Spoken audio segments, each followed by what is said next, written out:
This program is brought to you by Emory University.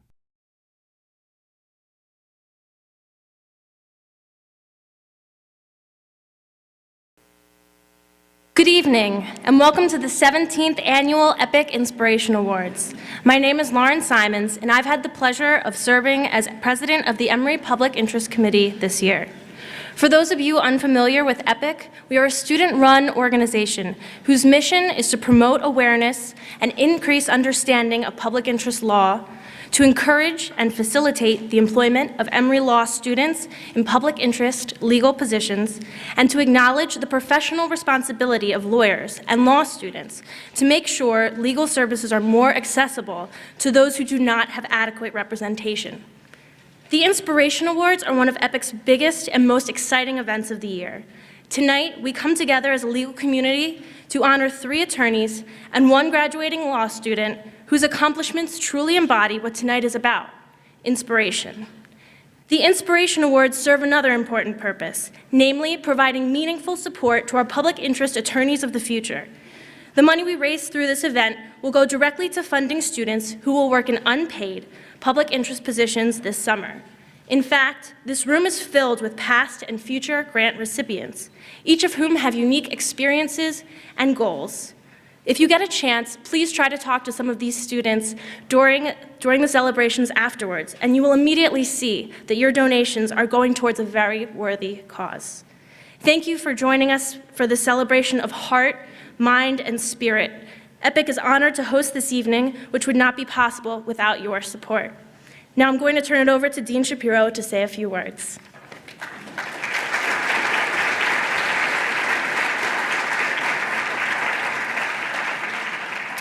Well, Lauren, thanks very much. I'd just like to welcome all of you, and thank you so much for joining us for this very special evening. Tonight, we celebrate our commitment to public interest, and we honor 3 exemplary public servants and 1 student who we know will be an exemplary public servant. Promoting the public interest is central to the legal profession and to the mission of Emory Law School. At Emory, we seek to promote the rule of law at home and abroad, and we highlight the responsibility of all lawyers to serve the public interest. From the first day of law school, we emphasize a commitment to public interest that should be part of every lawyer's professional identity.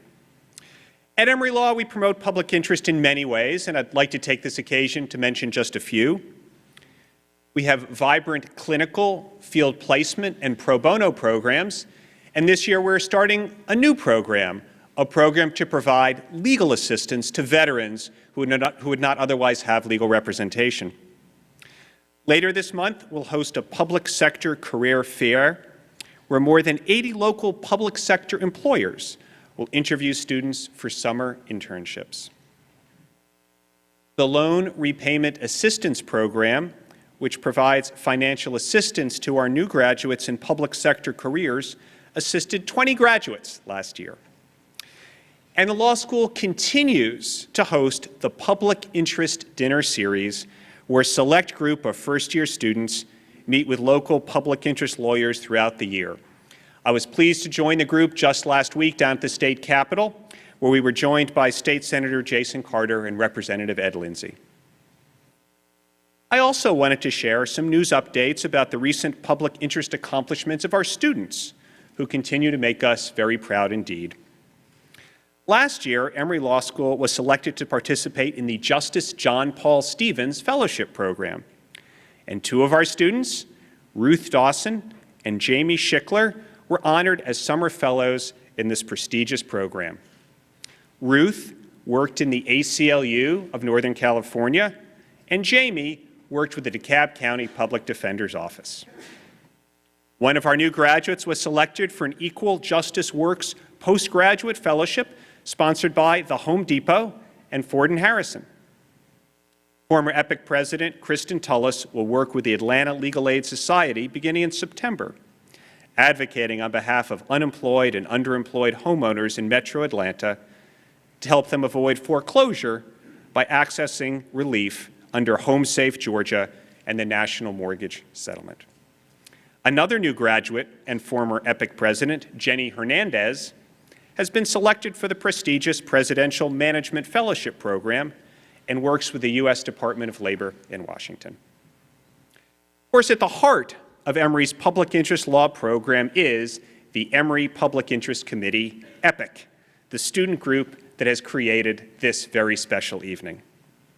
In particular, I'd like to thank Anila Gunawardana and Ashley Webb-Orenstein for their fine attention to detail in creating this event, and Lauren Simons for her excellent work as EPIC president. And of course, special thanks are due to Sue McAvoy, EPIC's longtime advisor, mentor, and booster-in-chief. I salute them for their remarkable achievements and salute all of you for your commitment to public interest. Thank you so much for your support. Now I'd like to...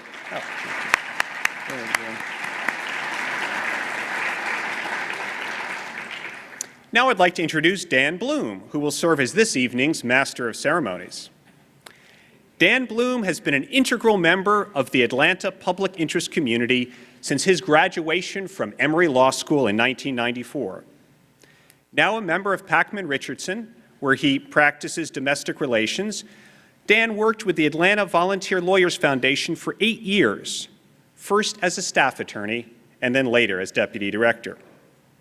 He then served as a magistrate judge with the Family Division of the Fulton County Superior Court for 5 years.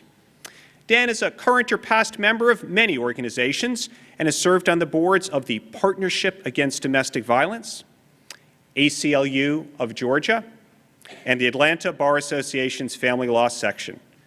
He has been honored with the Atlanta Bar Association's Family First Award and the Stonewall Bar Association of Georgia's Outstanding Service Award. Dan has also been named one of Georgia's legal elite and super lawyers numerous times. Of course, of all of these distinguished groups with which Dan is involved, one of his favorites is EPIC, and he serves on the EPIC Advisory Board. So, thank you for serving as our Master of Ceremonies this evening, and please welcome Dan Bloom.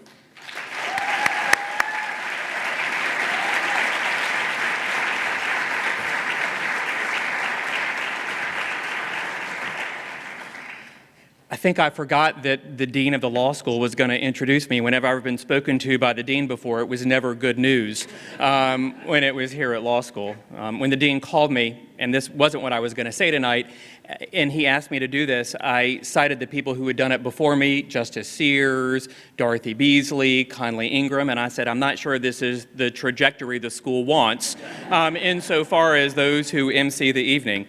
And he assured me that I was part of the school's effort to diversify. So I'm taking him at his word that that's a compliment, and I will proceed with the evening.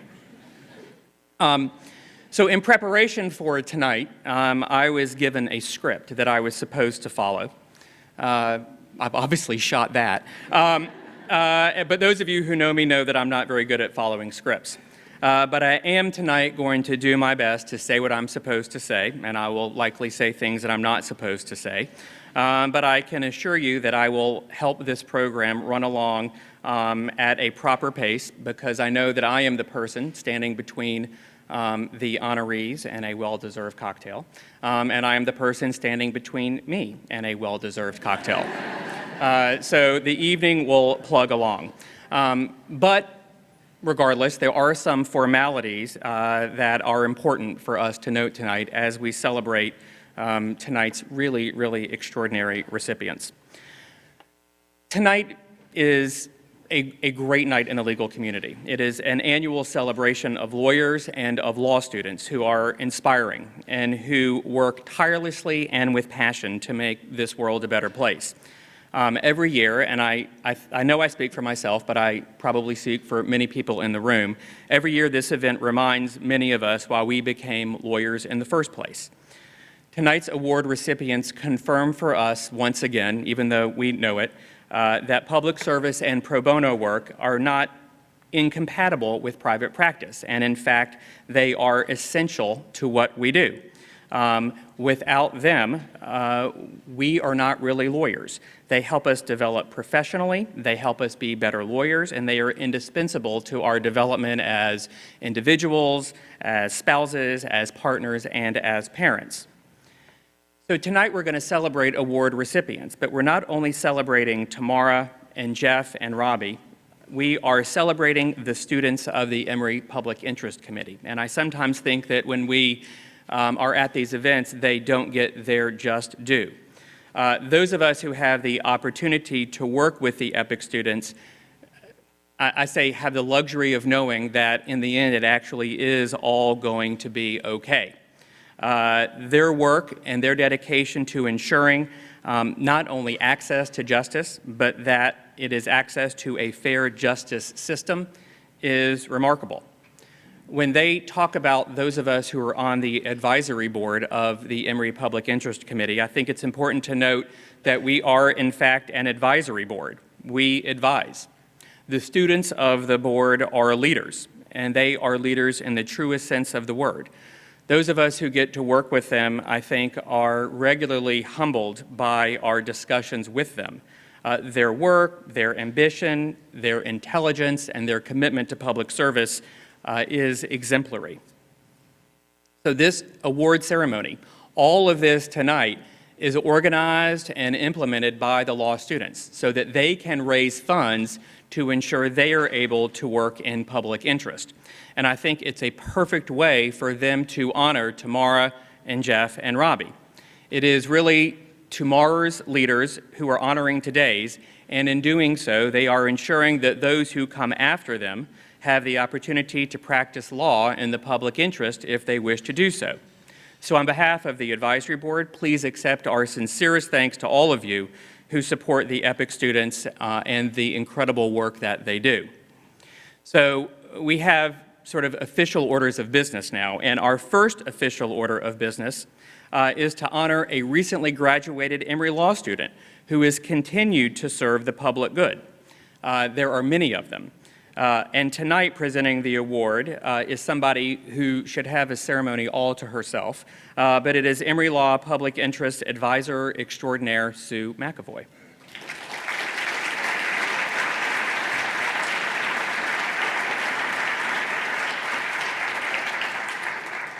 Good evening. It gives me great pleasure tonight to present the Outstanding 3L Commitment to Public Service Award. This award is bestowed upon the student who has exemplified the greatest commitment to public service through his or her work at Emory Law School, and nominations are received from students, faculty, and staff, and a committee of faculty reviews the nominations and selects the recipient. Ruth Dawson is passionate about women's health, and in particular reproductive rights issues. While in college at UCLA, Ruth served as coordinator of sexual violence awareness advocacy and on the planning committee of the Reproductive Rights Coalition. She then came to Emory for the joint degree program in law and public health and quickly made her mark by forming the Emory Law School chapter of the Law Students for Reproductive Justice. Ruth also served on the EPIC Student Board and as a research assistant to Emory Law's Public Interest and Pro Bono program, interned with Emory's Barton Child Law and Policy Center, where she worked on a bill regarding commercial sexual exploitation of children, and consulted with Planned Parenthood Southeast's expansion of reproductive health service provision into the Deep South. Always reaching out to advance the cause, Ruth was known for her encouragement of other students to get involved in public interest projects, regardless of their experience, interests, or career goals. Ruth has extended her reach beyond Emory as well, spending her summers with the Information Group on Reproductive Choice in Mexico City, the National Partnership for Women and Families in Washington, D.C., and the Reproductive Justice Policy Project at the ACLU of Northern California. Due to her joint degree program, Ruth graduated this past December and moved back to California. After taking the February bar, she will move to Los Angeles, where she will draw on her experience with the ACLU of Northern California to help the ACLU of Southern California start its reproductive justice and LGBT practice. She looks forward to working on various issues, such as comprehensive sex education in public schools, quality health care for transgendered people, and ensuring contraceptive freedoms for vulnerable women. I'm pleased to present the 2013 Outstanding 3L Commitment to Public Service Award to Ruth Dawson. Accepting the award on her behalf is Jennifer Heald Kidwell, Ruth's classmate and friend.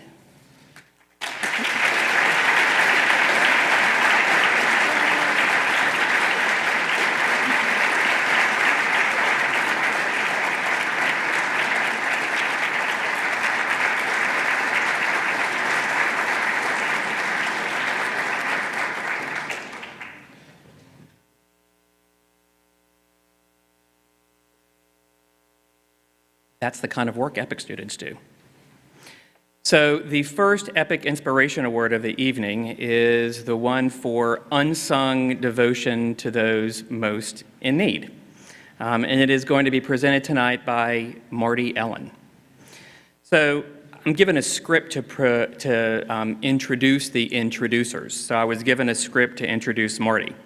And there are some important details that I should let you know about in what was provided to me by Sue. He is a former legal aid attorney. He was in private practice for almost 20 years where he litigated civil rights issues and ensured that children were afforded an education that accommodated their needs. Marty is a longtime mediator and was the Director of Legal Services for the Justice Center of Atlanta. Today, Marty is the Executive Director of the Atlanta Volunteer Lawyers Foundation. I'm supposed to describe him as, I need to get this right, one of the city's go-to public interest leaders. Marty has been honored with the Elbert B. Tuttle Jurisprudence Award from the Anti-Defamation League and the R. Pruden Herndon Service Award from the Gate City Bar Association. I warned Marty that I was going to maybe tell this story. And I don't know when I'm going to be standing at a microphone to talk about Marty, and this is only take like 60 seconds. But I thought because tonight Marty is going to be introducing an employee of his, it goes to show how much Marty believes in and cares for his employees who work so hard for the foundation. So many years ago when I was working at Atlanta Volunteer Lawyers Foundation and Marty, and I pretended that Marty was my boss, we had scheduled a goodbye luncheon for a coworker of ours. Who, and I'm telling this, by the way, I wasn't going to, but I see all of AVLF sitting in a row back there in support of Tamara, and so I'm telling this partially for their benefit. So we had scheduled a goodbye luncheon for an attorney of ours who was moving to Boston. She had worked at Atlanta Legal Aid here. She had worked with us for a little while, and she was moving to Boston to continue her work on behalf of those who were affected by HIV. On the day of her lunch, Marty came into my office in a very hushed tone, and he closed the door behind him, and he told me that we had to make some changes to the lunch that he had planned. He said that unbeknownst to him, Chris, the woman who was leaving, had been summoned to the Vatican to assist with the selection of the new pope. This is when the pope had died and they were waiting for the smoke to come out so that they could select the new pope, or we would know who the new pope was. So Marty came in and told me that Chris had been summoned to the Vatican, and because she was, and I quote, the Madonna Pelucolana, and she was bestowed the honor as a result of her father's lineage and of his connection to the Catholic Church. Marty was really concerned because it was cold at the Vatican at that time, apparently, and she had already shipped all of her clothes up to Boston. And so she was going to be going in her sweatsuit and the white robe that they were going to provide her while she waited for the smoke to rise. Marty said that he'd offered to go home and get her some clothes so she had something to wear, and that he moved lunch up because the plane that the Vatican had chartered was going to be in Atlanta that afternoon.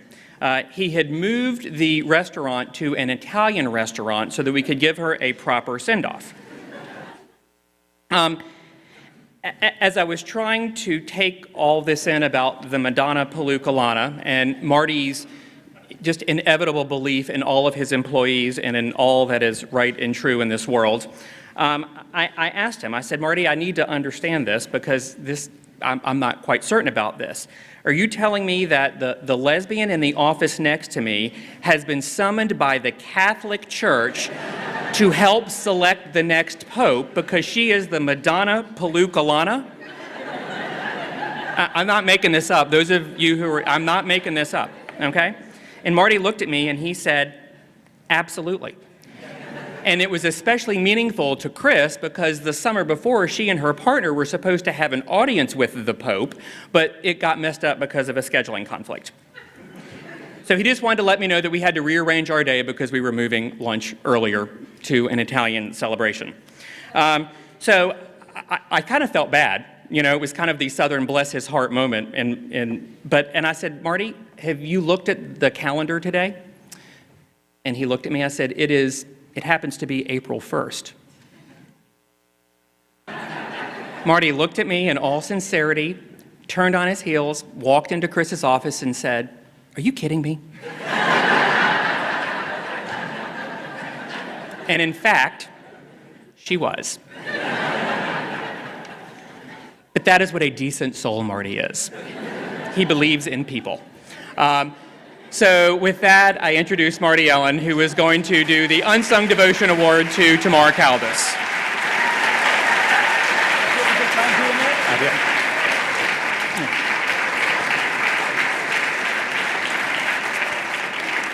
Well, one of the many things I love about my friend Dan Bloom is that he never lets the truth get in the way of a good story.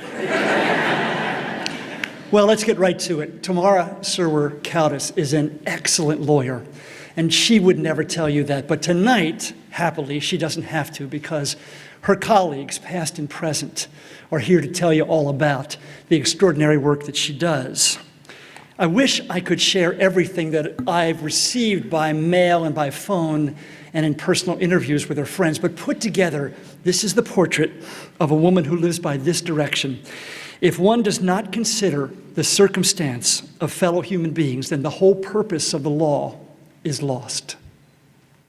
You could see Tamara's career and accomplishments coming from a mile away. After a stellar academic career that included simultaneously securing a Master's of Public Affairs and a law degree from some school in Austin, Texas.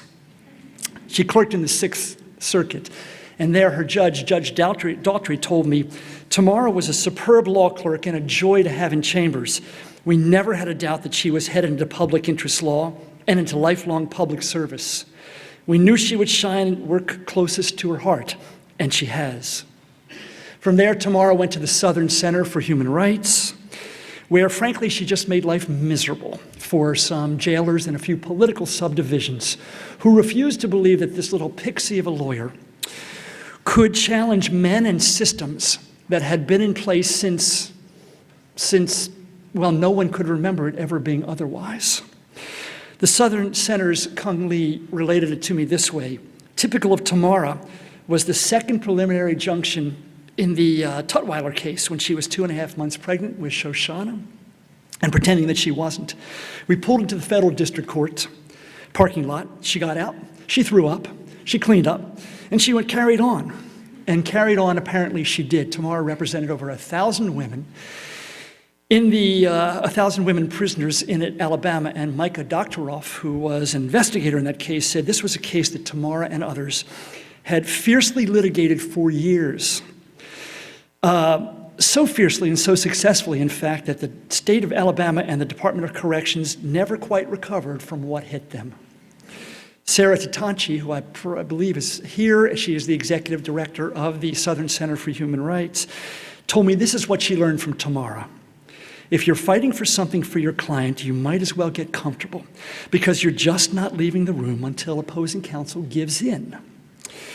And then after promising and wonderful work with reproductive rights for birth parents and adoptive parents, fortunately for us at AVLF, and for the community of those of us who believe in the importance of access to justice for all, she came to the Atlanta Volunteer Lawyers Foundation. After being a staff attorney and the managing attorney, she quickly became our deputy director. And okay, I wish that I had known about this "I will be in your room until you bend to my will" thing a long time before, but okay, actually more than okay. It turns out that since the day she walked in, we have been a better organization. For her presence, for her enormous talent, she's at once a very broad and a very deep thinker, and unusually for someone who is a big thinker about issues of meeting the unmet civil legal needs of the poor. She is very detail-oriented. Without pretension, she's frequently the smartest person in the room, certainly when she and I are in a meeting alone. And she knows and remembers everything, and I want to tell you what a gift it is to have my own personal external hard drive in the office next to me. Tamara is the perfect example of what can be accomplished when no one cares who gets the credit.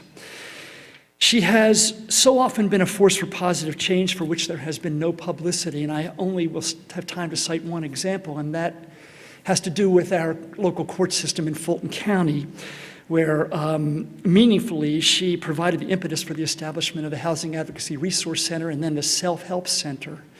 The current chief clerk and court administrator told me some important things because Tamara apparently went down there virtually every day and sort of parked herself and decided she wasn't leaving until they did the right thing.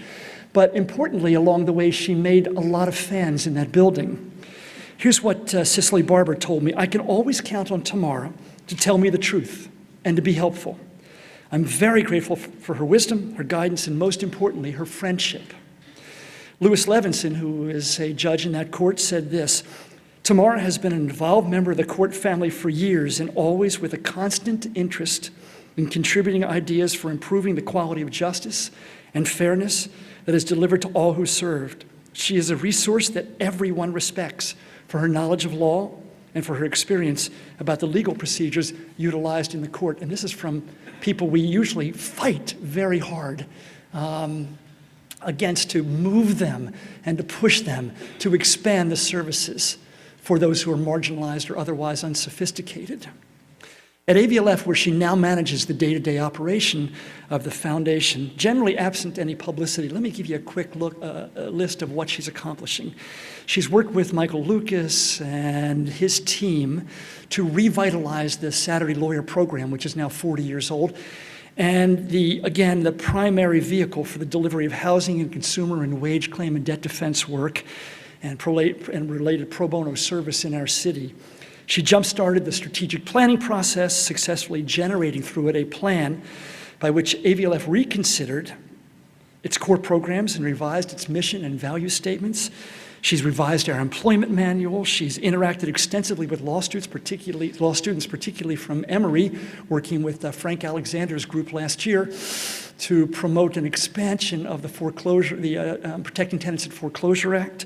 She coordinates the effort now to promote foreclosure mediation in the federal court system here. She's recasting our website. She's leading the foundation's judicial bypass work. She teams with Michael and with Liz to address issues of economic integrity and safety and stability for families. And on top of this, somehow she manages to have a hands-on interaction with our clients, helping on housing conditions cases and the like. And it goes on, creatively and competently and unrelentingly and without much notice. And so I am particularly delighted that the EPIC committee was inspired by Tamara's selfless approach. And although praise for the excellence of the body of her work is barely sung, and although she would not have it broadcast, it merits a full chorus. And so I'm very proud on behalf of my colleagues at AVLF and the EPIC committee to award Tamara Surwer-Coutus the Unsung Devotion to Those Most in Need for 2013. Please come forward.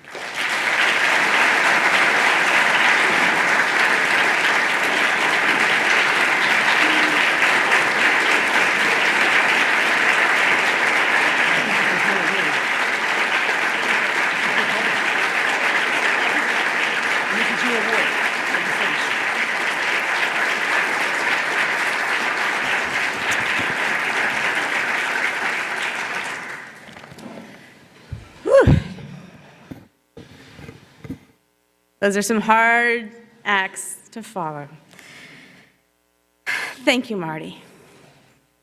Your words honor me and they energize me, as they so often do.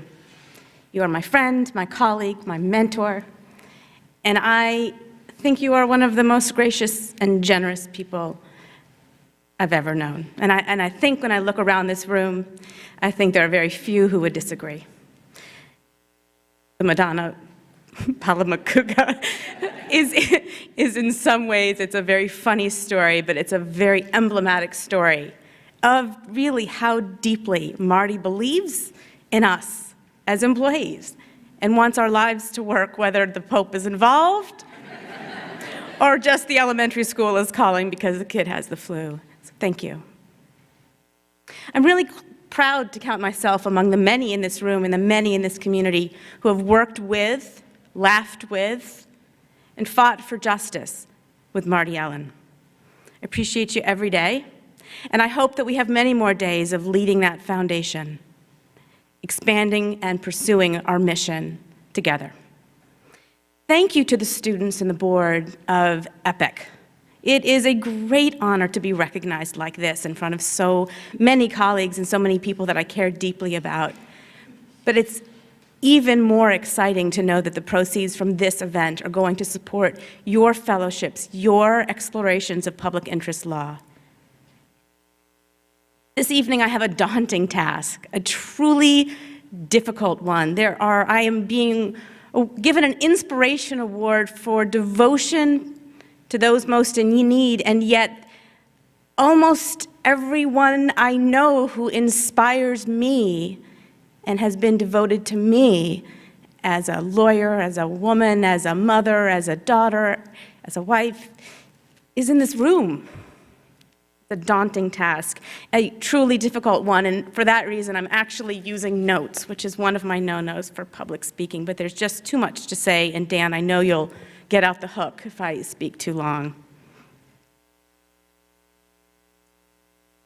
So all that devotion and all that inspiration has allowed me to persevere when I have otherwise felt too defeated, too exhausted, and frankly not up to the task.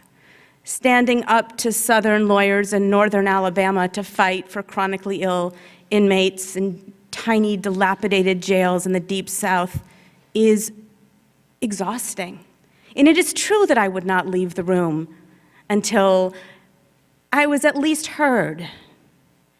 And we pushed the envelope as far as we could because the dignity, health, life, and safety of human beings was at stake. I cannot imagine a community more supportive to work in and live in than this one. And I will say, to borrow a phrase, that it takes a village to raise a public interest lawyer, and you are my village. Thank you. I was going to end my remarks by paying tribute to my parents, my children, and my husband, frankly, because I feared I would get too emotional if I began with them.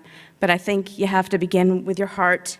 And so at some risk to us all, I will start, or at least proceed, there. My mom and dad are in the room. Okay, see, that's the problem.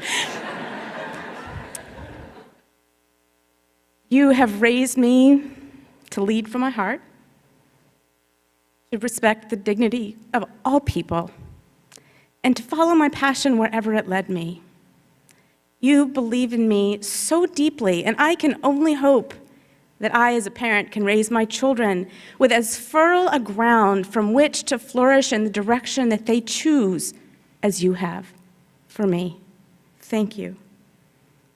And Shoshana and Marco are the only children in the room, drawing pictures for all of us in the front row, second row. And I will say to them, as to any young person, keep learning, keep loving, keep dancing and reading and asking those questions. Keep your hearts and your minds open to new ideas and new people. Challenge yourself and make this world a better place. How do you do that? What are we doing here? Why is it that we feel so compelled to pursue a better world, a world where there is more fairness? Sometimes I think it is just pure hubris. But then I stop and I know that it is more than that. In fact, an article in the Atlantic Monthly earlier this month gave me an aha moment. It was a story some of you may have read about the difference between happiness and a meaningful life. And it rang a bell for me, not because happiness and meaning are at odds, but because Choosing a meaningful life is truly what makes us human. And this pursuit of justice for all is part of that humanity. It is part of looking outside of oneself that makes us human. The article went on to sort of say, animals can be happy. When you're fed and warm and you have shelter, you're happy because your needs are met. But we as humans can take that further, and to do that, we go beyond ourselves. Jose, you are my partner in every dimension of our lives. It is not easy to raise children and to work as hard as we do, day in and day out. That's a discussion of another whole seminar series.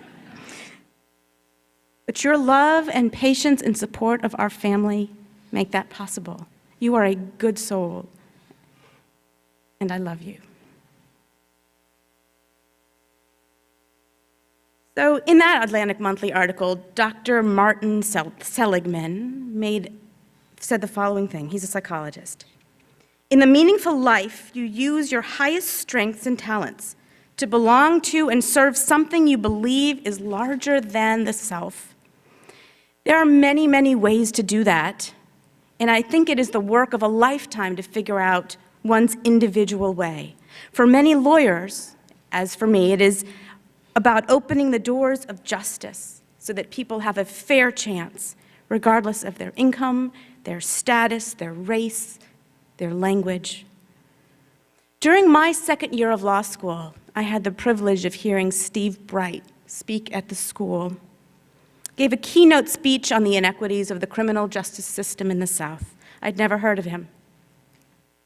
I was, in a word, taken, and not just by the content of his speech, by the conviction and the passion. I was deeply inspired by the idea that you could work that hard to promote values and to serve people who otherwise had so little voice. I wanted to serve. I wanted to promote values and people beyond myself. And my sister, when I was struggling in law school, and I did struggle a lot in law school, I did well enough, for sure, but I found the tensions between the conflicting values quite challenging, actually. She sent me the Marge Piercy poem, To Be of Use, and it rings such a bell. I wanted to be of use. It would be another 4 years before an unexpected opportunity would bring me from Nashville to Atlanta to work at the Southern Center next to Steve and some of the finest attorneys, paralegals, investigators, frankly, in the nation. It was a true privilege, and 15 years later, I am still proudly in this community and proudly friends with and allies with my colleagues at the Southern Center. Those early years as a lawyer in this town were difficult years, but my life was rich with meaning from dusk to dawn. My clients at the Southern Center, HIV-positive inmates in local jails, mentally ill men in state prisons, those women in Tutwiler Prison in Alabama, their fundamental needs, dignity, and even lives were at stake. When my confidence faltered, as so often it did, despite an outer shell of confidence that still I don't know where it comes from, I turned often to my family for support and my friends, and I am blessed with extraordinary support. My father shared with me a real gem of wisdom that I want to pass on to you. In one of those moments of crisis, was I good enough? Could I do this? I'm arguing in front of a federal judge, and I just feel like I stepped out of law school yesterday. He said, "This is not about you. This is about your clients. God, is that important?" And it is a reminder, and it is a pearl of wisdom that I share with all of you, lawyers, law students, and others, that at the end of the day, when you put yourself aside and you allow yourself to be inspired and your work to be formed by the people you're serving, you do a much better job. It is when our legal system considers the interests and rights of all of those people that our work will be done. And you know that we have a long way to go. I share this honor tonight with two pillars of our legal community, and I have to say a word about both of them because they are inspirations to me. Robbie Doxson, whose vision and hard work 30 years ago formed the foundation of the Atlanta Volunteer Lawyers Foundation. Robbie, after 30 years, your baby has grown. It has served tens of thousands of families in Atlanta who are safer, more secure, healthier, and together as families because of your vision and the vision of your peers 30 years ago. When anybody mentions complex civil rights litigation in Atlanta, Jeff Bramlett is usually in the same sentence. I came to Jeff when I was filing my very first lawsuit, and I remember this much better than he does because, boy, was it big for me. We came to him with a pile of motions and pleadings and memos and said, "Help, will you help us?" And he read them all. And he wasn't able to co-counsel with us, but he stood up when Legal Aid and I came to the Atlanta Bar Association and asked them to adopt a resolution that incarcerated people in Atlanta were entitled to medical treatment, HIV treatment. Should not have been a terribly controversial proposition, but also a fairly unusual one to bring to a bar association. When I met with some silence, Jeff stood up. He said, "I have read every word of these pleadings. This is the right thing to do, and we need to do it." He took the respect he had in that organization and stood up for a young lawyer, like so many of you are or will be, and put that out there. And I am so deeply grateful for that. It is that kind of thing that I feel like those of us in this room, and I now count myself among them, can do to reach to our younger peers. Stand up for them, inspire them, honor their efforts, take them seriously. And that's how I felt that day, Jeff, when you helped me in front of the Atlanta Bar Association. Today, I work with a staff of 11 at the Atlanta Volunteer Lawyers Foundation, and the devotion of those people rings through every one of the 15, 20, it's hard for us to even count the thousands of phone calls we get every year, and the thousands of mostly women who come to our Safe Families office seeking protection from domestic violence. The work never ceases, and sadly, the demand grows. The number of poor people in the state of Georgia has grown tremendously, 50% since the year 2000. Today, to qualify for our services, which are 200% of poverty, a family of 3 would be making less than $40,000 a year. That's 2 people working minimum wage jobs full-time. That's 1 teacher with 2 children. That's a lot of people much poorer than that. But our work extends to the working poor, and it goes to the very poor. And those are the people who that poverty comes with jeopardy of their safety, their homes, their lives, their children, their integrity, their credit. And legal advocacy matters. It makes a difference. I can't possibly, with the time I've got, do justice to the staff at the Atlanta Volunteer Lawyers Foundation. But I have to call out Michael Lucas. I have worked with some of the most phenomenal lawyers, truly. But I am not sure I have ever seen one as committed to every client, every case, every volunteer. Everyone matters to Michael. He is so deeply thoughtful, and with that commitment comes a growing list of incredible success stories, none of which I have time to tell you, but all of which I hope you will ask our staff about if you have time when you get that long-awaited cocktail. The staff that works with Michael is so deeply committed to advocacy, to each client. Our domestic violence team, Jessica, Lindsay, Liz, see more than 2,000 victims of domestic violence every year. You help women, primarily, find a new life from the ashes of violence and destruction. That is meaningful work. That is a human aspiration. But our small staff doesn't work alone. We count on a volunteer board, a junior board, and 500 people, 500 volunteer lawyers, some of whom are in this room, some of whom will soon be lawyers, who help us help families facing eviction and violence and economic distress.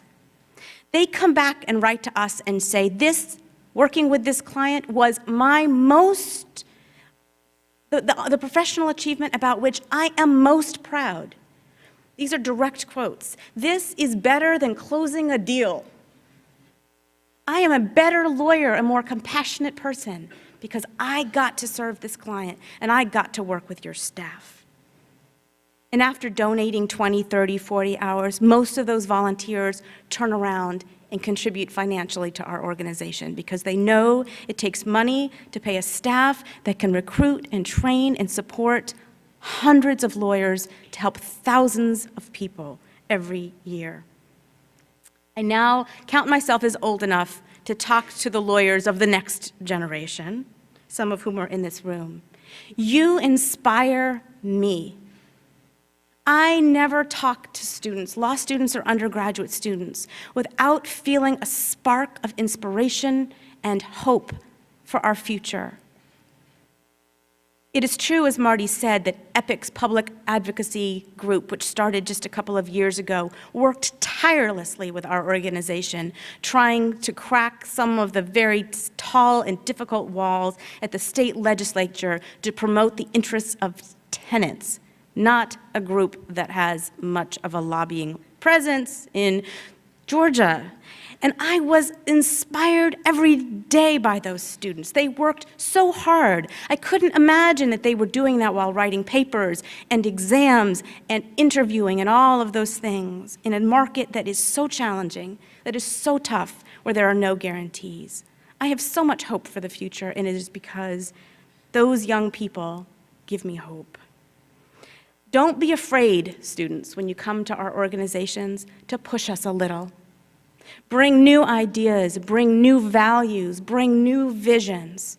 The groundwork that Robbie and Jeff and Marty and Dan and Steve and so many people in this room and Debbie is good groundwork, but we have so far to go. Don't be afraid to push us, and don't be afraid to work hard. There's so many other groups, but there is one more group that is very well represented in this room. And that is my brothers and sisters from the public interest nonprofit legal community. We are not as big as some cities and some states are in terms of the size of our nonprofit world. We all are stretched very thin to cover the needs, the basic needs of people, the civil rights and bigger needs, the court improvement issues that are necessary if people without lawyers are ever to get justice. Steve Gottlieb is the guide star and the stalwart and the vision of the Atlanta legal community. Haley Schwartz is here, who had the audacity to start what is now one of the most successful legal projects in our community, the Breast Cancer Legal Project, creating a model that now we all wish to emulate. There are so many more, and there are more of you here even than I realize, so I can't begin to do justice to you. But you know who you are. Monica Kant, Sharon Hill, Sarah Tatanchi, Phyllis Holman, Tally Wells, Stephanie Stuckey, the list goes on and on. None of us can do this alone. We need everyone.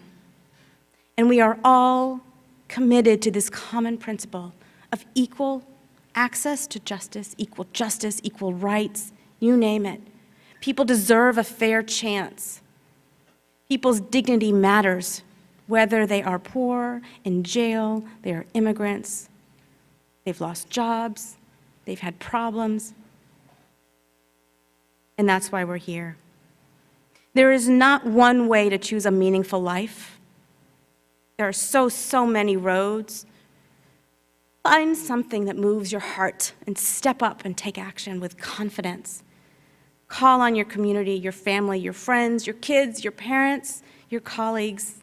Know that there is a history in Atlanta, and those of us who have been around for a year or two, and some of us who plan to be around for as long as it takes and as long as we can, are here to support you. Take the challenge with confidence. That is what makes you and me and us uniquely human. Thank you.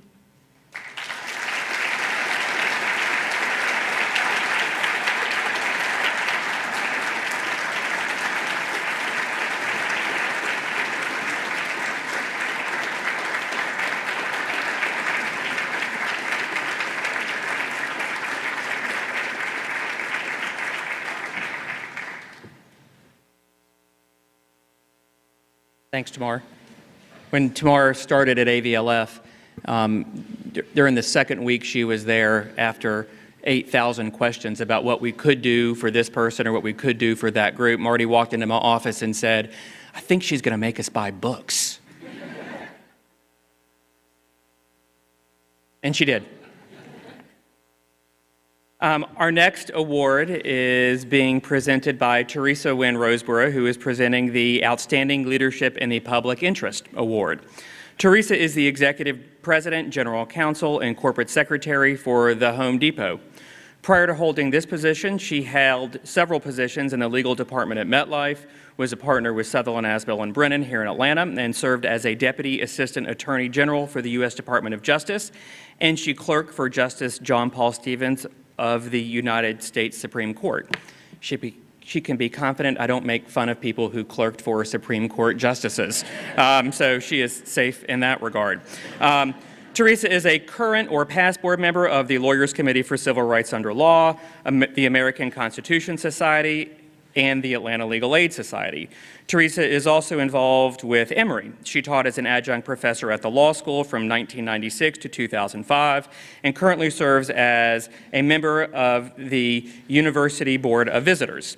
I was amazed at what is not on her bio is that she was also a volunteer for Atlanta Volunteer Lawyers Foundation and was a guardian ad litem. And when I first started there, little did I know that the person who I thought I was advising had clerked for a U.S. Supreme Court justice and would be going on to be general counsel of one of the world's most valuable companies. So Teresa, I welcome you to present the award.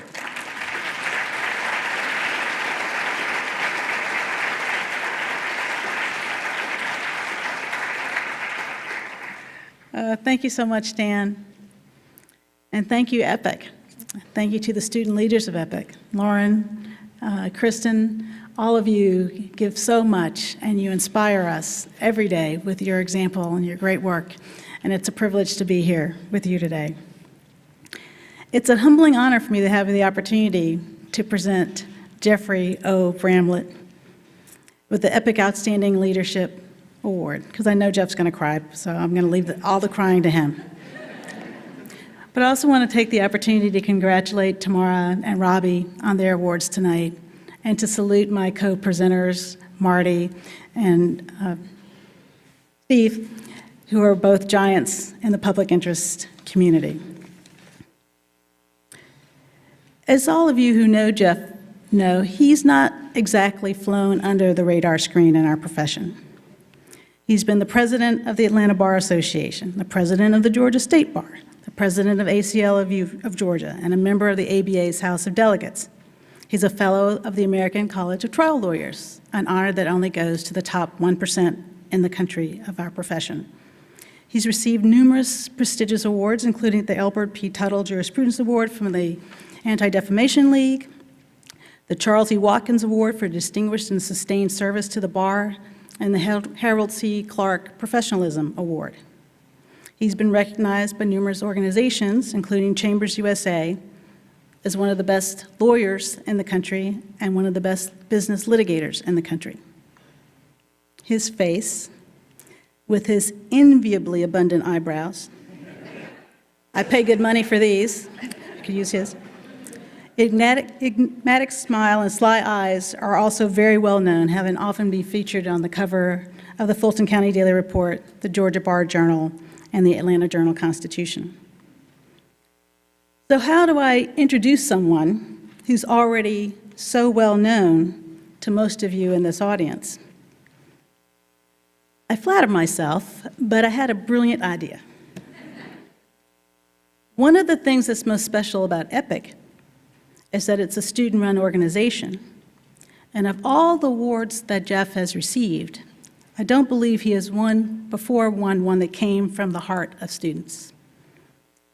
So I asked myself, what can I do to convey something more than just Jeff's resume of accomplishments to the students here tonight? What can I do to convey some of the why of Jeff's commitment to public service? In a flash of insight, I decided that I would ask several of our mutual friends to send me a tweet about Jeff, anticipating that through sharing those tweets, I would be able to say more about Jeff in a language that would resonate with lawyers coming of age and entering the profession in the 21st century. It was an eye-opening experience, to say the least. My first learning was that lawyers of that certain age don't know a thing about tweeting. For those who knew what a tweet is, they certainly didn't know how to do it.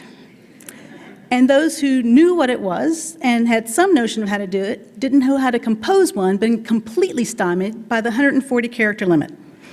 I can't tell you how many motions I got for an enlargement of the character limit. So although my brilliant idea turned out to be not so brilliant, I did get a few good tweets. One, congrats to Jeff for Epic Award. Prez of the ACLU and Georgia Bar. Wow. But how? Another one, Jeff has long been Bondurant, Mixon, and Elmore's unofficial pro bono partner. We have lots of brains, but Jeff is the firm's heart. Hashtag works for free.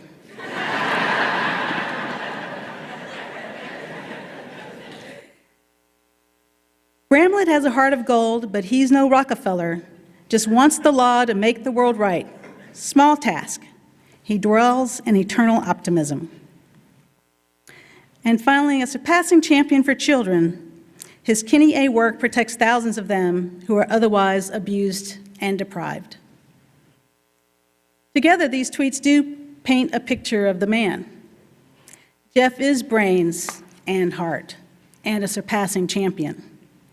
A lawyer with the courage and conviction to use the law as a tool to make the world right. He is passionate about the law, about the power of those trained in it, and the duty of those trained in it to make a positive difference in the world around them. And nowhere has his passion and conviction for bringing justice to all been more evident and more powerfully expressed than in his decade-long battle in Kinney A versus Purdue cases to bring justice to children in Georgia's foster care system. Thanks to Jeff, children who once slept huddled on the floors of overcrowded shelters now sleep in warm beds. Children suffering from medical and mental illness now receive care. Children subjected to neglect and abuse in shelters that equaled the abuse that caused them to be brought there in the first place can now see that shelter as a true haven and not just as part of the problem. No longer is a child who cannot go home forced also to give up going to school. Brothers and sisters are no longer needlessly separated, and children are not denied the chance for adoption into loving homes because of their race. Children facing hearings that will decide their futures no longer stand alone, but have the right to have counsel beside them. Jeff's heart is demonstrated in that he demanded for the children in foster care all that he would have demanded on behalf of his own children had they been in similar circumstance. The lives of literally thousands of children in Georgia have been improved, if not saved, by the work of Jeffrey Bramlett. Now, I know Jeff also to be a humble man. He would be among the first to acknowledge that the practice of law is a team sport, and that the work of reforming the foster care system in the Cobb and Fulton counties was the work of a team that included his family, the many bar community organizations he worked with and through, including the Children's Rights, Inc., Keenan's Kids Law Center, Georgia Legal Services, Atlanta Legal Aid Society, the Atlanta Volunteer Lawyers Foundation, and many others. The many others attorneys who worked on those cases, and his colleagues and partners in his law firm. He is quite right, and I'm sure that he accepts tonight's award in some measure as tribute to them all. But all teams have their MVPs, their most valuable and valued players. Jeff, it is my great privilege and pleasure tonight to acknowledge you as one of our profession's MVPs, and to present to you on behalf of the students of the Emory Public Interest Committee, the Outstanding Leader in the Profession Award.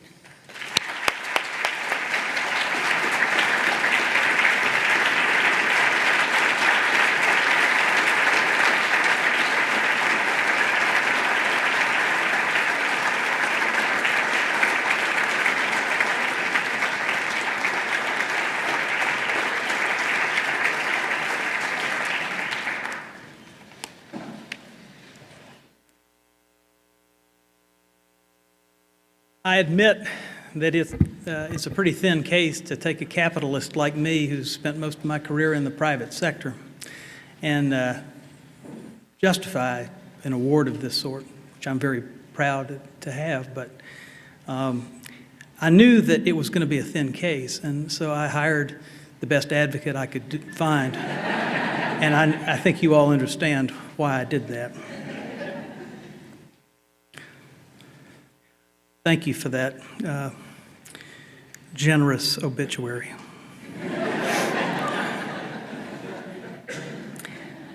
Teresa mentioned it, and it's absolutely true. You can't do this without the support of a family, or at least I can't, and a balanced life. It's a challenge, as those of you who are law students here, it's a challenge that faces our profession perpetually. How do you balance work that never ceases and expands to fill the space with the rest of your life? My family has made it possible for me to do this, and my God, look at all my children, they're here. Thank you for being here, and Nancy, thank you for running a household that would have been even more chaotic than ours. I couldn't have done it without you. Thank you. I want to talk about, for those of you who are law students or young lawyers, let me give you a really important tip, useful tip. If you want to do public service work part-time and you want to practice private sector law full-time, you really need to grill the people that you're practicing with and saying, now, what exactly are you going to do to help me do this stuff? Whatever you hear probably won't be entirely accurate. But I have been fortunate to be at a law firm that, under the leadership of Emmett Bondurant, who he's a great leader by example. I have been able to do things that rational law firms would not and should not have permitted. Their consultants would tell them, this is a really bad idea. I give you one particular example. Teresa alluded to the Kenny A case. When we were vetting that case, I did my best budgeting, and I talked to my colleagues at Children's Rights, and I said, what's the worst case scenario in terms of how much capital we will have to outlay to take this case to conclusion? Ira Lustbader, a wonderful lawyer from New York, said, well, we've done these cases all over the country, Jeff. The worst case scenario is $500,000. I reported that to my partners. And they said, well, it's kind of a lot of money, but okay. Well, we got in $1.6 million. And what I can say about my law firm is they have stood behind me, that we have always followed the teaching that Emmett has given us, which is no matter whether you're being paid or what you're being paid, we're going to provide the uniform and consistent quality of service. And it doesn't matter if the person is paying us $1 million or the person has nothing to pay us with but needs a lawyer. The good news is we got it back after a trip to the United States Supreme Court, but that's another story.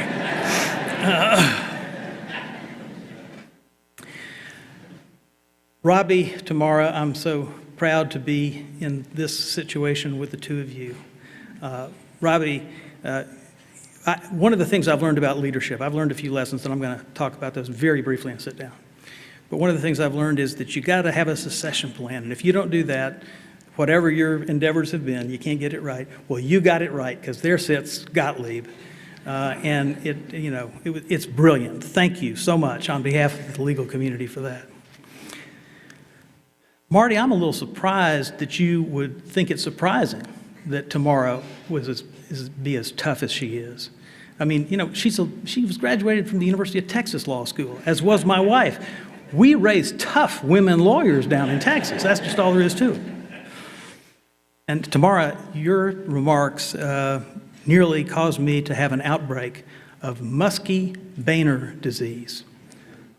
You have any idea what I'm talking about? These two public figures are known to, they cry when they talk, and I am struggling not to do that. Thank you so much for touching us all. It was inspiring.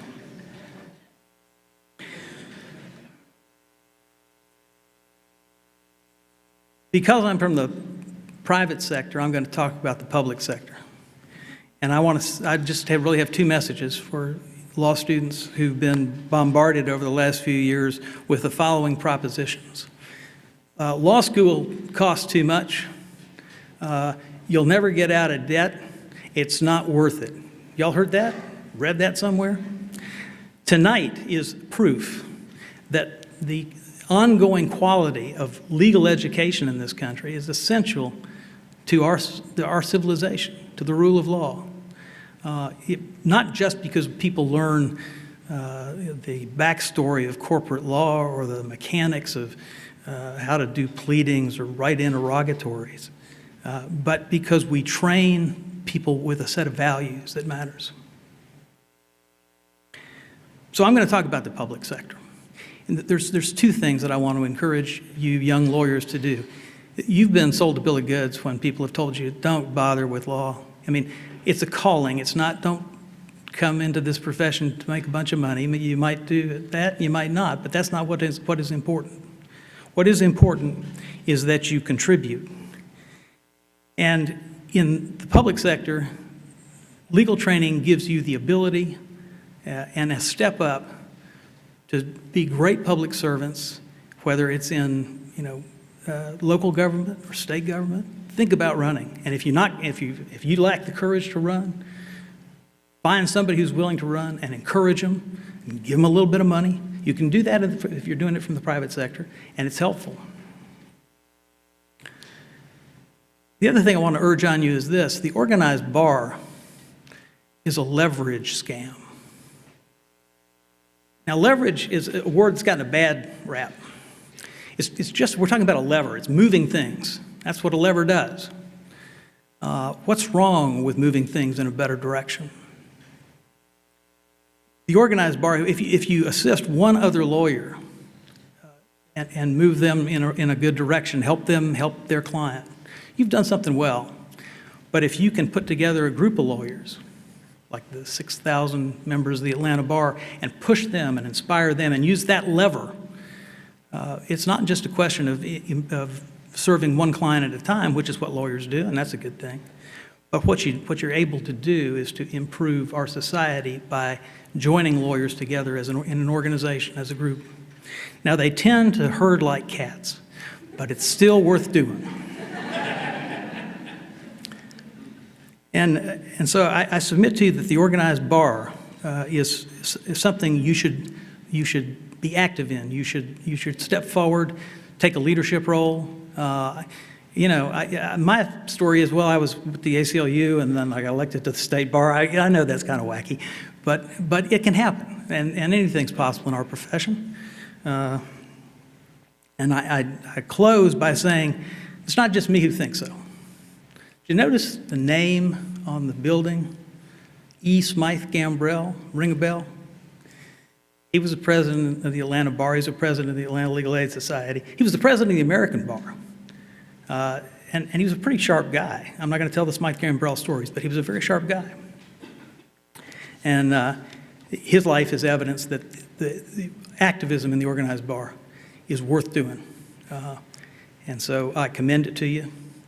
And I thank you very much for the opportunity to be part of this great program. EPIC is inspirational to me, and I hope the evening is as inspirational to you.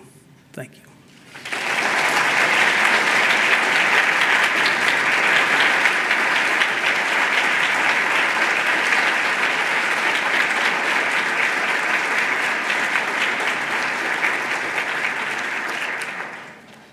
Thanks, Jeff. So next, I get to introduce Steve Gottlieb, who is going to present Robbie Doxson with the Lifetime Commitment to Public Service Award. Whenever we advise the students or give information on, award recipients, everybody gets worried about whether we're going to somebody's going to think we think they're really old if we give them the lifetime commitment to public service. And people say, well, is he outstanding or is he lifetime? You know, is he about to retire? Is he sick? You know, Robbie still seems to be going strong, so there's no message in it, but he has certainly done well. But I get to introduce now Steve Gottlieb. Steve has worked and again, it was a script that was handed me. Steve has worked in the legal services community for, I think, forever. He graduated from law school in 1969 and has served as the executive director of the Atlanta Legal Aid Society since 1980. Steve really is one of the people who created a bridge between public interest and the private sector. He seems to have an ability to identify a need of underserved people. He is able to identify lawyers and law firms who can help fill that need, and then he can convince them that they are not only integral to helping, but that they have the time to commit to support that cause. It is one of the reasons I avoid Steve's calls. He has received numerous honors for his work, including the Epic Inspiration Award for Lifetime Achievement. So, Robbie, you're not yet done. And he also received the award from the Anti-Defamation League. He really is synonymous with the idea of practicing law in the public interest. And on a personal note, Steve has been invaluable to me in assisting me as a parent to explain to my children the importance of public interest and of doing good. My kids and I have on occasion run into Steve as he jogs through our neighborhood. And when Steve jogs through our neighborhood, he is wearing the Steve Gottlieb version of exercise wear. So we stop and we talk, and I talk to Steve, and, you know, we kibitz for a little while, and then Steve goes on his way. And after this happened for a couple of times, my kids said to me, or they asked me the question, they said, "Dad, how have you become such good friends with the homeless man who runs through the neighborhood?"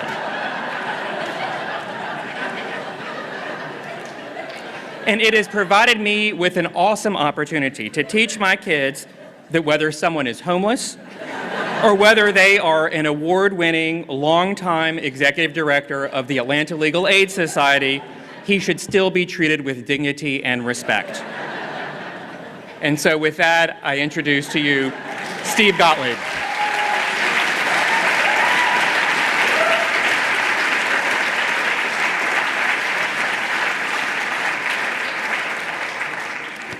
You know, after Marty's introduction, I had written down, it could have been worse. I could have been Marty.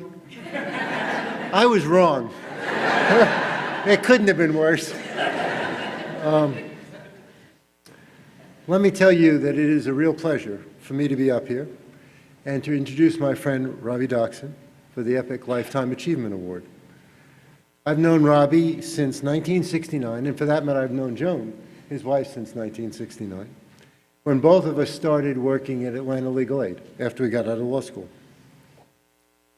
And of course, as many of you know, for better or worse, Robbie hired me as deputy director when I was working in Georgia Legal Services in Savannah.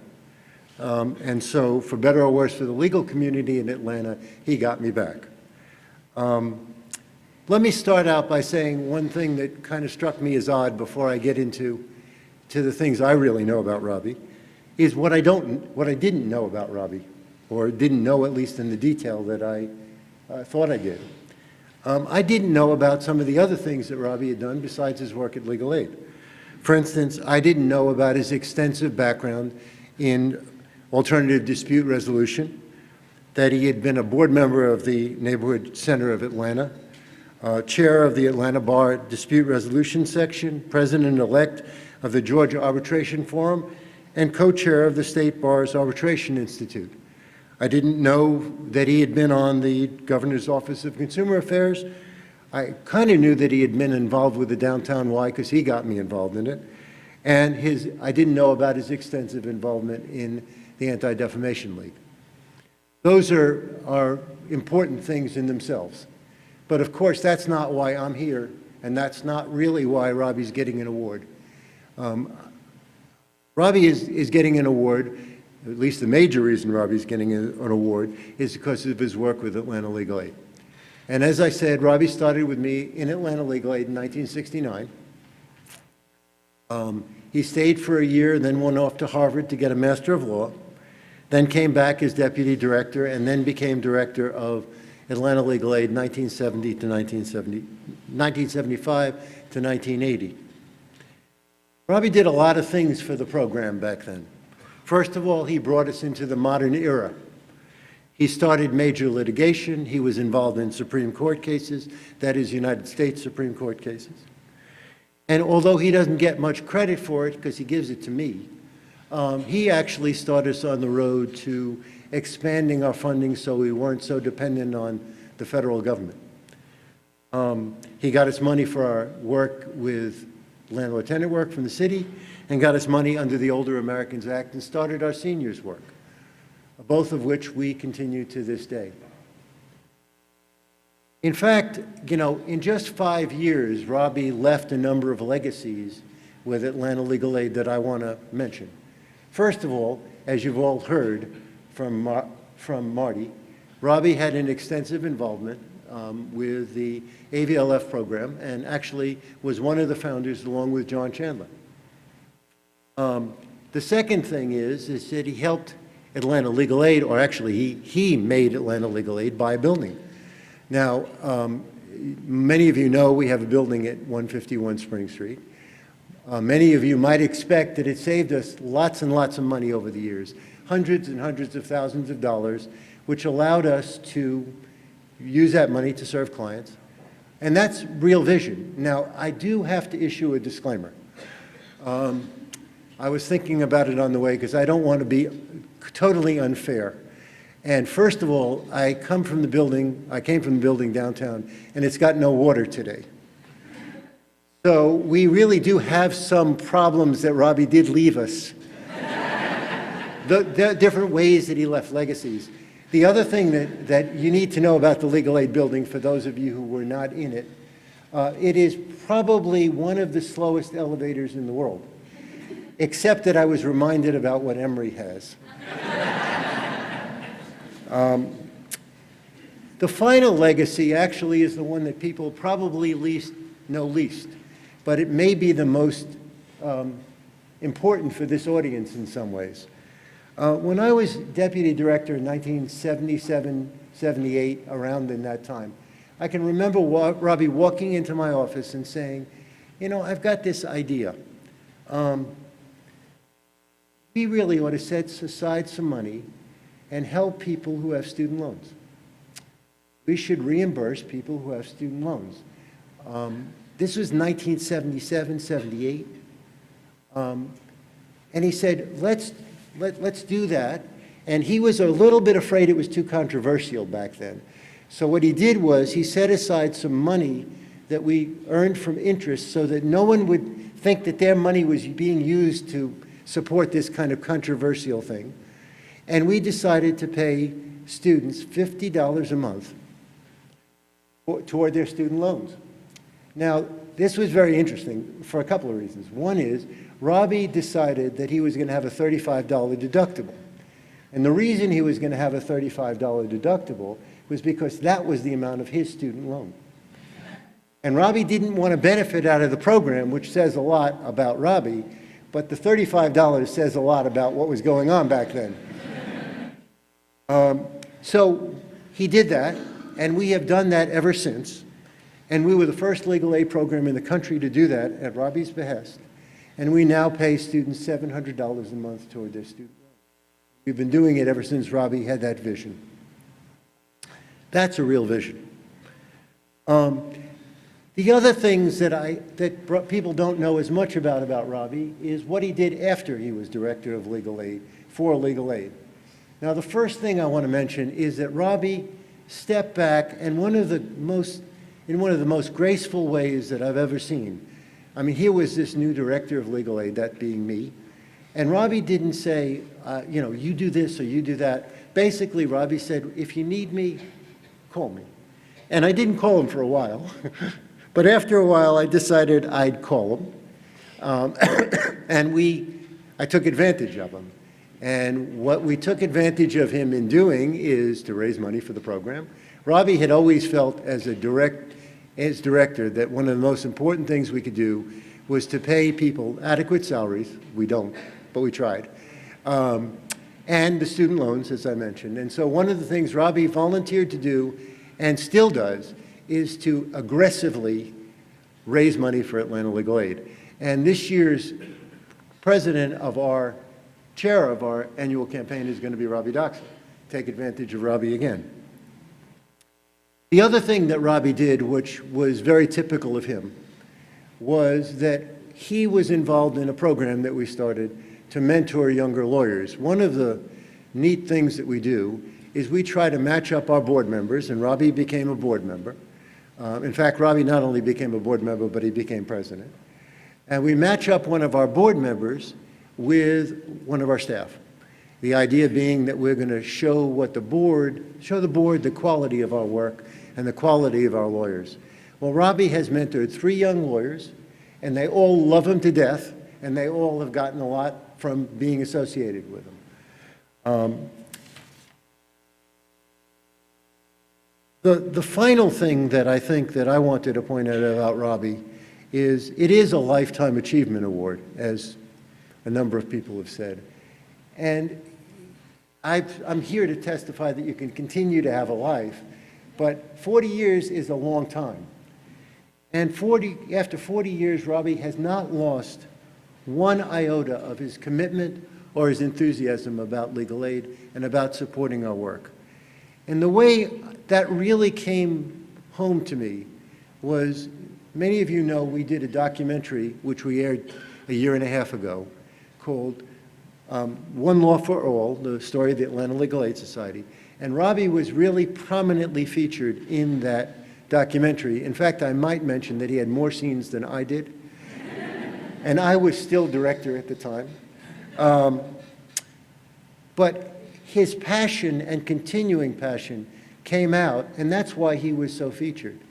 You know, we've shown that film maybe 30 times to different law firms to show them what we do.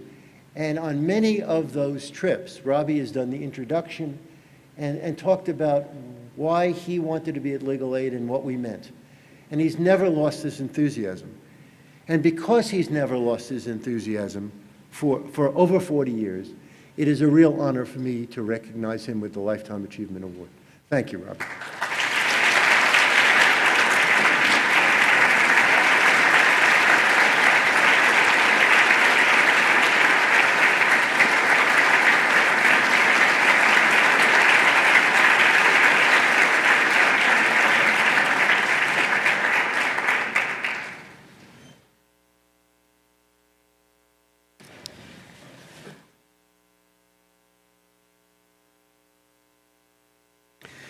Steve, thank you for those very gracious remarks made after I reminded you about the existing law of defamation in Georgia.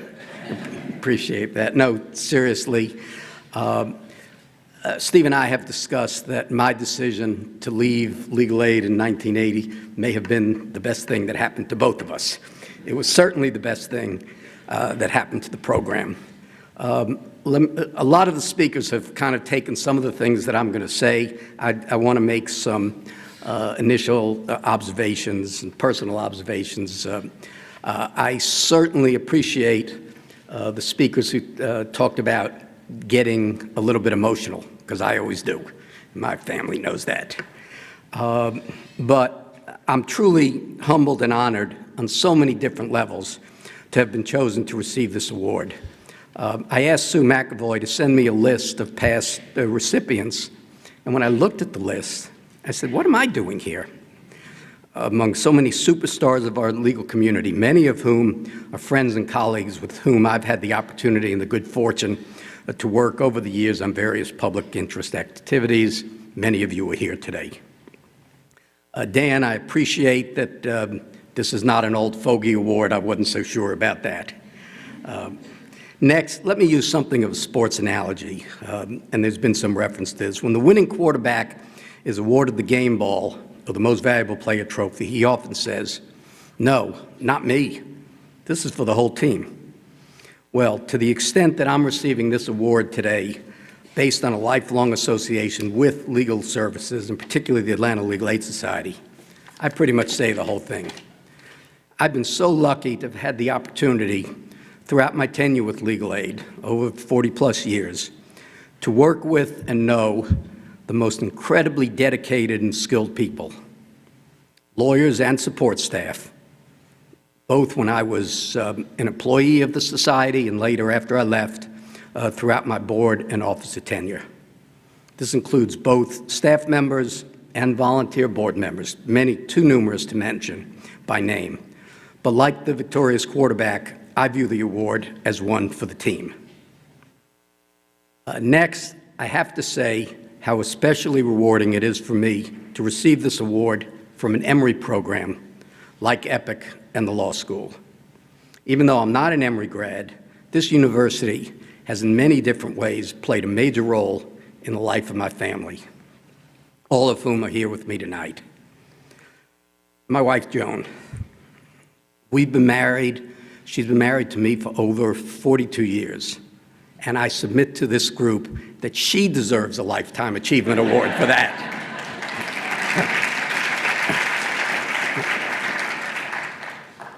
She and I have lived in this community, literally just 3 blocks away, for over 25 years. And Emory is an important institution that impacts anybody who lives in Druid Hills.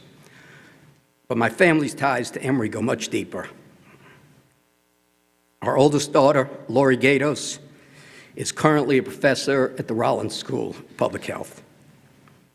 Lori's husband, Chris Gatos, is a pediatrician who did his residency training at Eggleston. Our other daughter, Jamie Doxson, is a genetic counselor. Jamie received her master's from Johns Hopkins, but she did some of her training just up North Decatur Road at Emory's genetic counseling program. And Jamie's husband, James Peacock, well, James, to my knowledge, doesn't have any direct ties to Emory, but James works at Coca-Cola. And everybody knows that Emory and Coke are absolutely joined at the hip. So you can see all the ties that we have to Emory, and I'm so proud of my family, and they've been so supportive of all the work I've done for Legal Aid. Moving on, I'm also very honored to share this night with 2 great and dedicated lawyers, Tamara and Jeff. I've known Jeff for many years. He and I have worked on matters together, and I've had the good fortune to work with other members of his firm. They're the best. You heard all that. Indeed, I heard another well-known Atlanta lawyer recently refer to Jeff and his firm as the gold standard of litigators in Atlanta.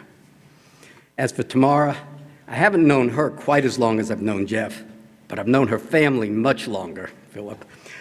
For I went to summer camp many years ago, over 60 years ago, with Tamara's father, her 2 uncles, and her grandmother.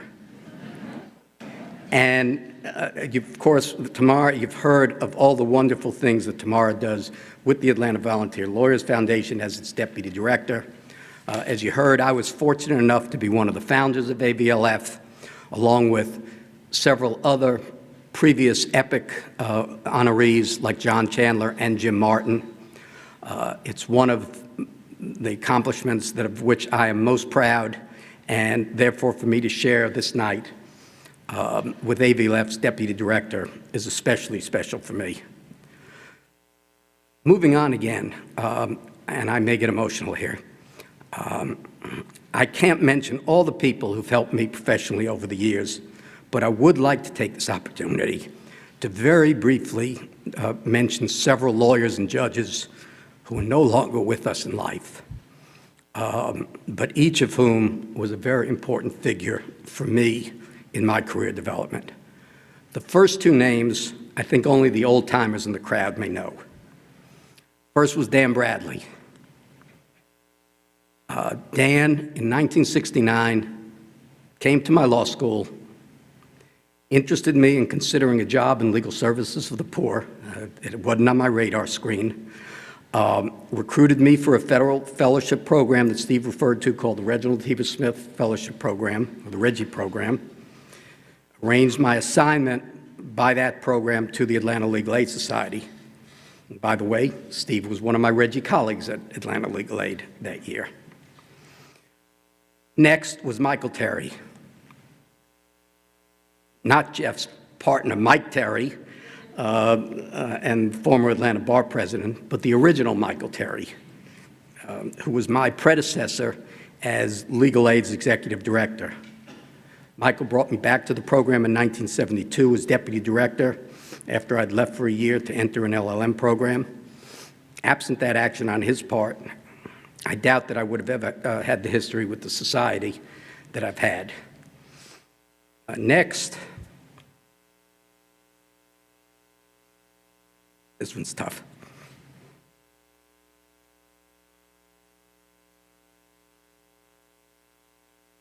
Excuse me, was my friend J. Loeb.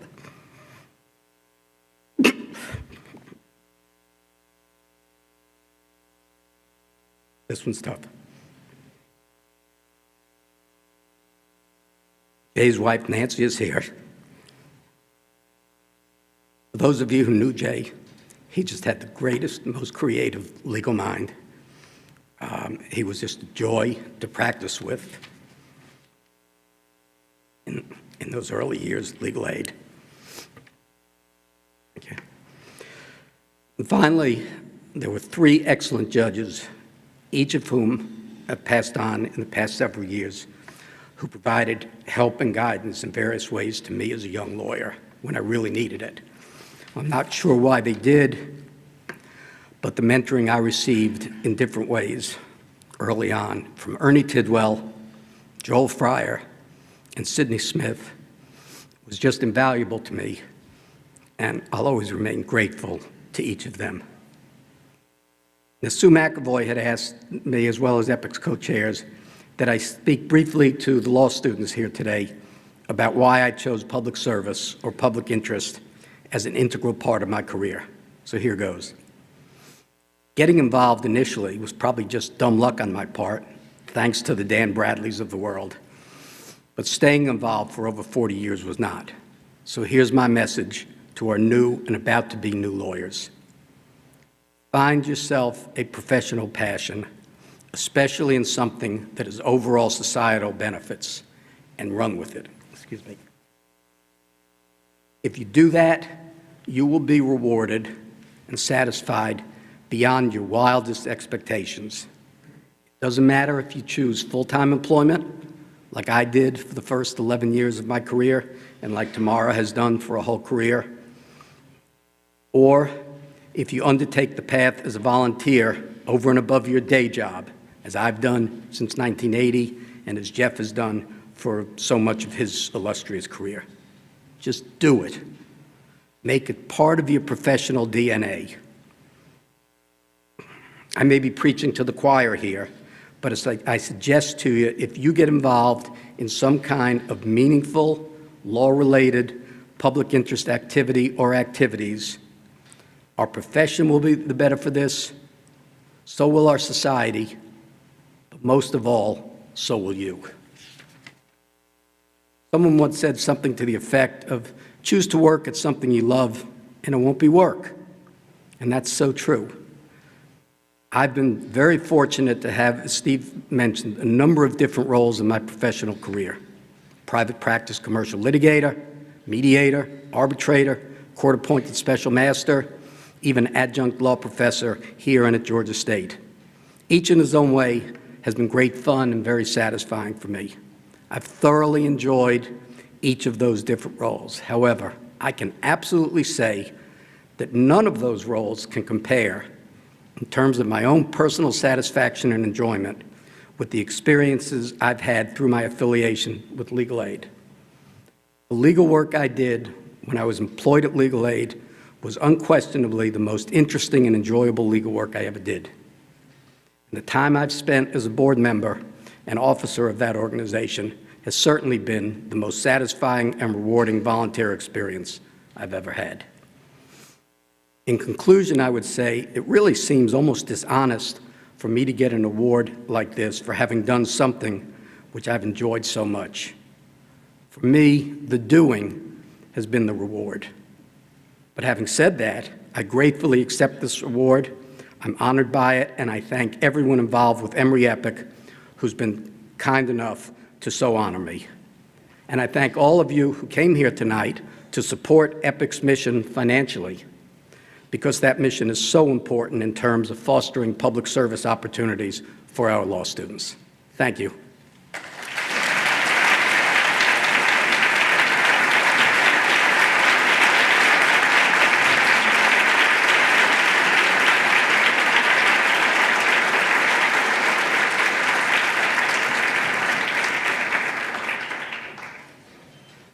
Thanks, Robbie.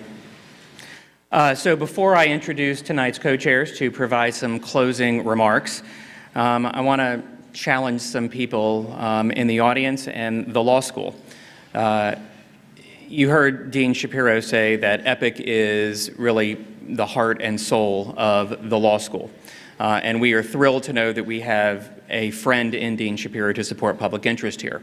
And it's awesome that we are all here and provide money so that students can work in public interest if they choose. They are the most awesome representatives this law school has.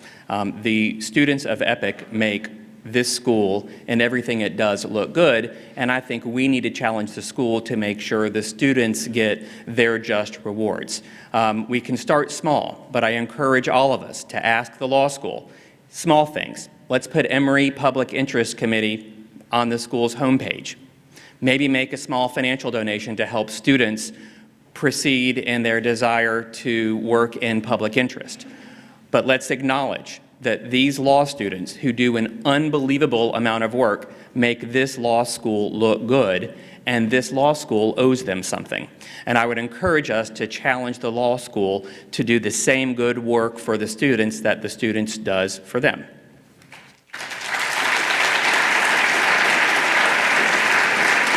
And now, a few closing remarks from the co-chairs. I'd like to introduce to you Anila Gunawardana and Ashley Webb-Ornstein.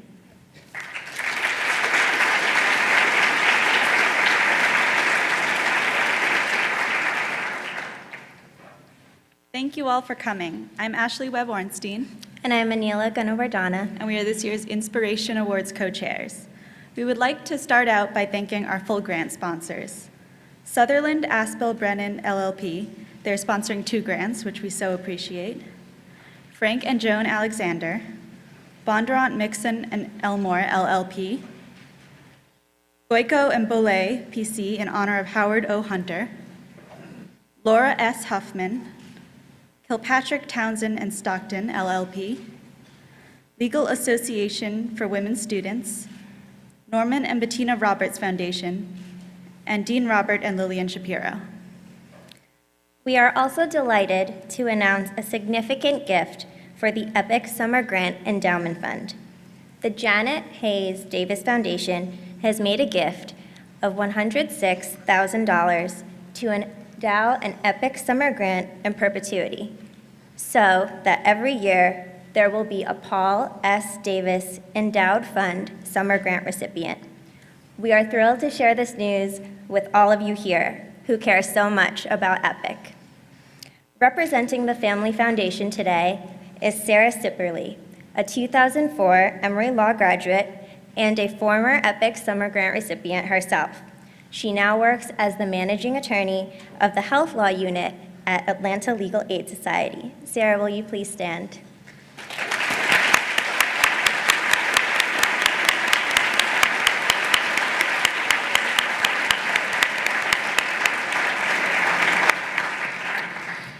And now, what you've all been waiting for, the grand total fundraised to date for this year's Inspiration Awards is $146,434,073. Congratulations.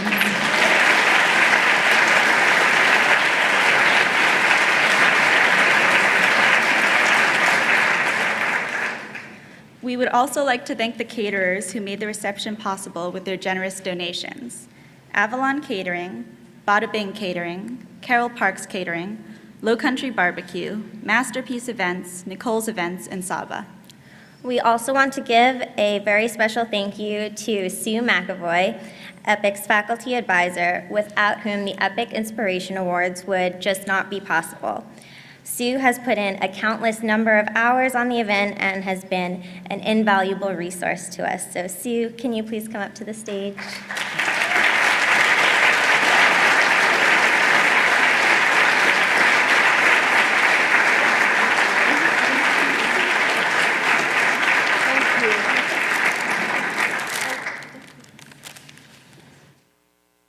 Thank you all. We know it has been a long evening and that we're the last people separating you from the reception, so please go enjoy, and thank you again for coming.